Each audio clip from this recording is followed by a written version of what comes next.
Our modern world absolutely loves pushing this idea of overnight success. It kind of makes us feel like if we aren't completely transforming our entire lives in 24 hours, well, we're somehow falling behind.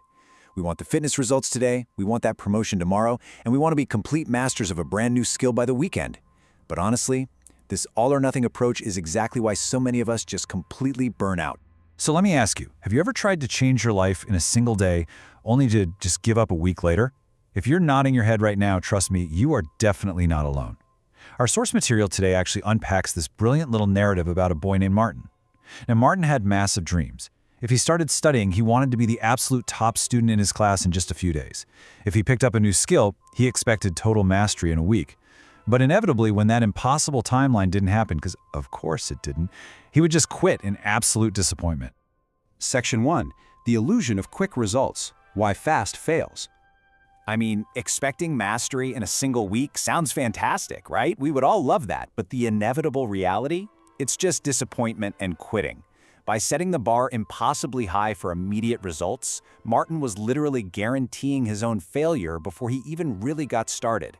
He was setting himself up for this massive psychological crash, all because he was trying to force a process that frankly simply requires time.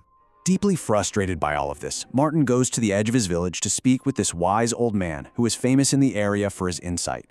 And Martin asks him this heartbreakingly relatable question. He says, "Grandpa, I work hard, but why am I not successful?" Just think about how many times we've asked ourselves that exact same thing after, a week of going to the gym or trying to learn a new language.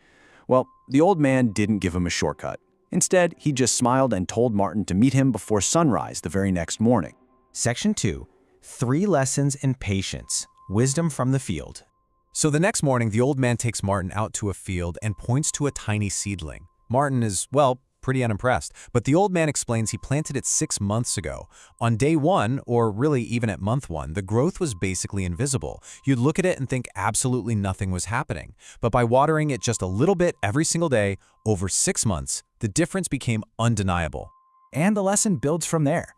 The old man then points to this massive, towering banyan tree nearby. Even this absolute giant was once as tiny as that little seedling. Every great thing was once small and ordinary. Great buildings, massive trees, incredibly successful people. None of them transformed 100% in a single day.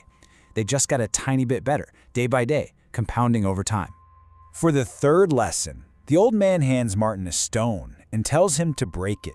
Martin uses all his strength, but nothing happens. It doesn't even chip. So, the old man picks up a heavy hammer.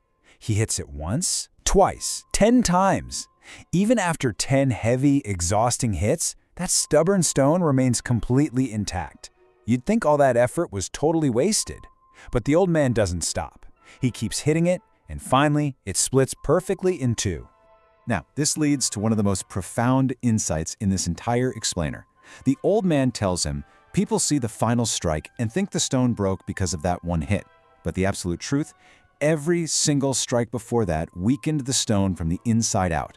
Your small, daily efforts are never, ever wasted, even when you can't see the results right away on the surface. They are doing the deep internal work required for an eventual breakthrough.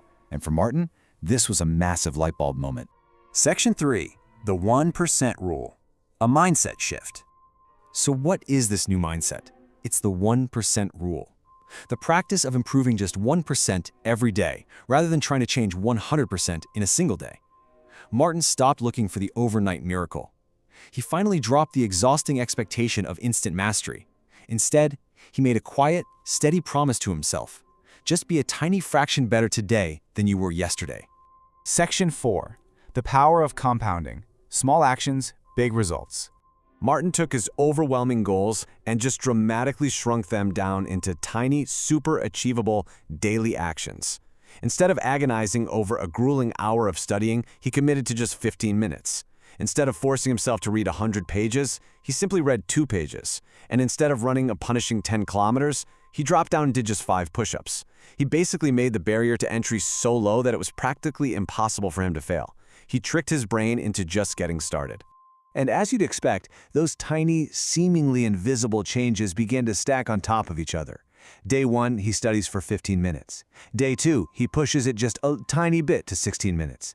Day 3, 17 minutes. It's so small that literally no one else around him would even notice the change. But the mathematics of compounding are quietly working in the background. He's building momentum without building exhaustion. So years later, Martin becomes highly successful in his field, and it was entirely because these micro habits compounded into massive distances. That original 15 minutes gradually turned into hours of focused, effortless study. Those 2 pages a day built up to the knowledge of hundreds of books, and those simple 5 push-ups, they created immense physical strength over time. The small things, well, they literally became everything. Section 5. Your first small step. From fable to practice. So let's bring this back to us. We all fall into the trap of wanting to climb the entire mountain on day 1. And honestly, it's paralyzing just thinking about it.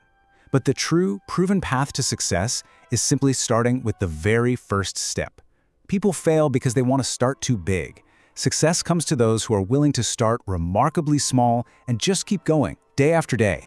Listen, if you take anything away from this explainer today, let it be this checklist right here. Doing something is always better than doing nothing. Reading 1 single page is infinitely better than 0 pages. Doing 5 push-ups is vastly superior to skipping your workout entirely just because you didn't have a full hour. We have to completely drop the all or nothing mentality, because over time, these tiny, small habits slowly but surely become our actual identity. And that brings us to the ultimate moral from our source material today. Small steps taken consistently can take a person farther than even the biggest dreams can. Now, big dreams are wonderful. They are absolutely essential for setting your direction on the compass. But it's the tiny, consistent, deeply unglamorous daily actions that actually move your feet toward the destination. So I want to leave you with this final, somewhat provocative thought. What is the 1% step you can take today? Seriously, right now. Don't think about tomorrow, don't think about next year or the grand vision. What is the tiniest, most microscopic improvement you can make right now? Close this explainer, pick your 1%, and go take that first small step. Thanks for learning with me, and I'll see you next time.